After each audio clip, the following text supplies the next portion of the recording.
Hello, Trà Vinh xin chào các bạn.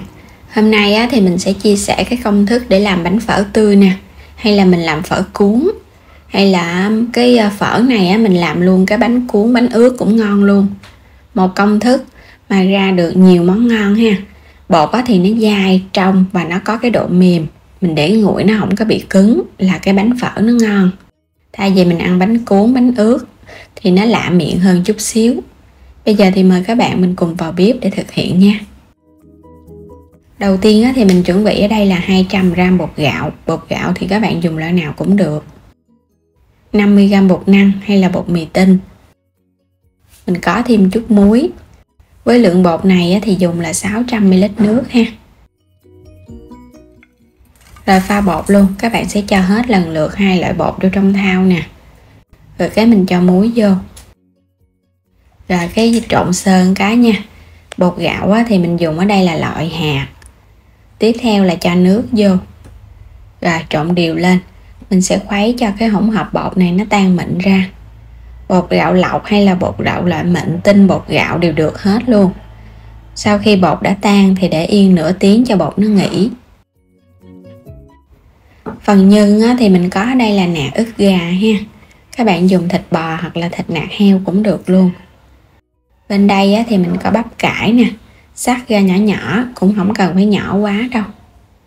Tiếp theo mình có là rau cần tây, cho nó thơm chút nữa mình xào lên nó ngon. Bên đây thì mình có củ hành tây, mình xắt muối cao nhỏ nhỏ thôi. Thịt nạc ức gà này các bạn rửa sạch để cho nó ráo nước, rồi cái mình xắt ra sợi sợi nhỏ nhỏ, xào chung vô quá cho nó đều, nó ngon. Cái phần nạc thì ăn nó không có bị ngán. Rau cần tây cũng vậy luôn, mình cũng xắt ra nhỏ nhỏ nha. Chút nữa khi xào phần thịt gà các bạn cho vô thì phần nhân này nó thơm ngon.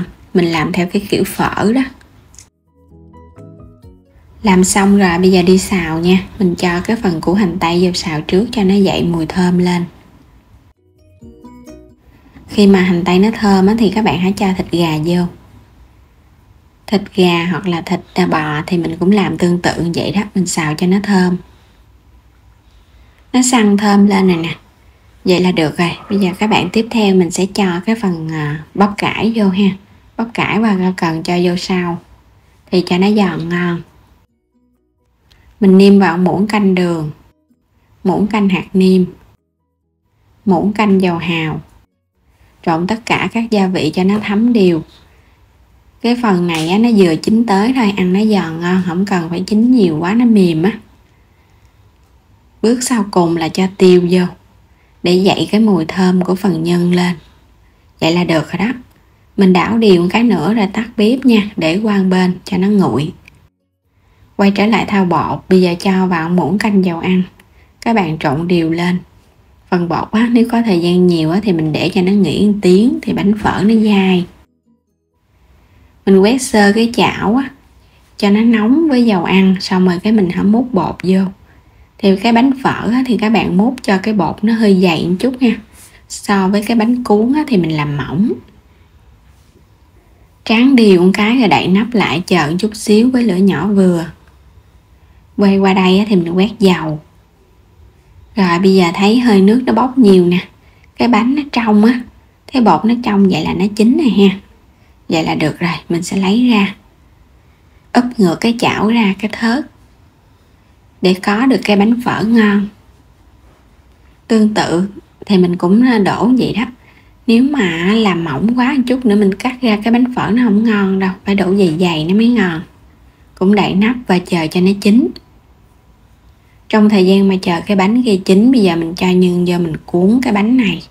Mình làm cái phở cuốn với thịt gà.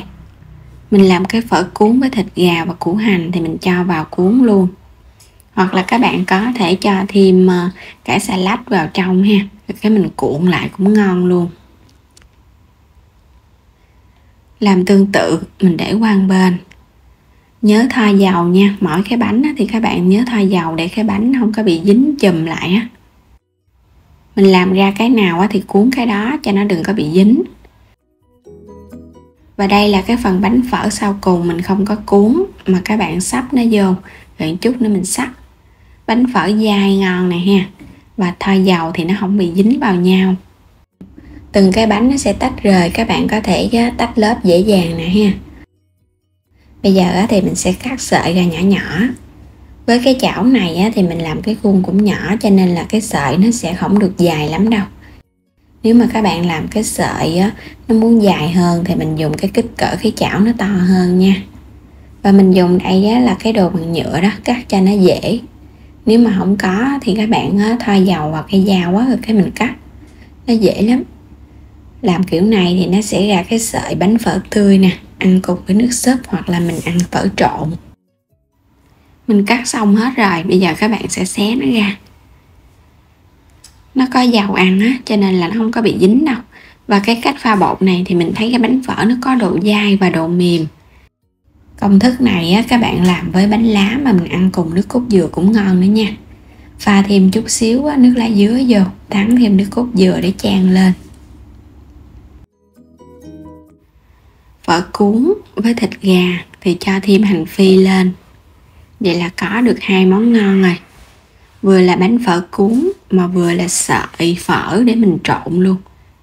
Thì ngoài cái cách làm với cái sợi phở mà mình trộn vậy các bạn cũng có thể làm nước súp phở mình ăn cùng ha. Ở đây thì mình có sẵn phần nhân cho nên là cho rau cải sắc nhỏ lên. Rồi cái cho nhân gà lên để mình trộn luôn. Hành phi nè. Chan thêm nước mắm chua ngọt vô. Nước mắm này thì mình pha 1 nước mắm 1 đường, 2 nước sôi, thêm chanh tỏi ớt. Cái phở trộn này thì các bạn có thể chan nước mắm chua ngọt, hoặc là mình ăn theo cái nước sốt mà hôm trước mình có chia sẻ cái mì trộn trộn lên cũng ngon luôn nha. Thêm chút xíu tương ớt tương cà cũng hấp dẫn nữa.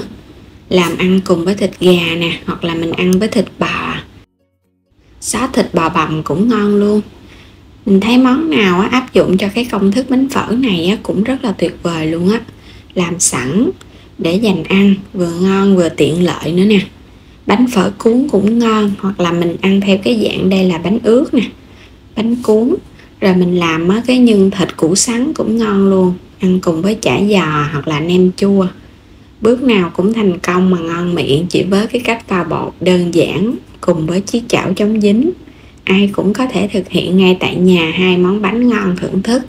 Ăn cùng với nước cốt dừa theo cái kiểu bánh lá, hoặc là ăn cùng với bánh ướt với giá trộn, hay là mình ăn theo cái nước súp nè, bò viên nè, cũng ngon luôn. Bây giờ thì chúc các bạn ngon miệng nha. Đừng quên đăng ký kênh nếu như chưa đăng ký kênh, ủng hộ Alo Trà Vinh. Xin chào các bạn và hẹn gặp lại ở những video tiếp theo.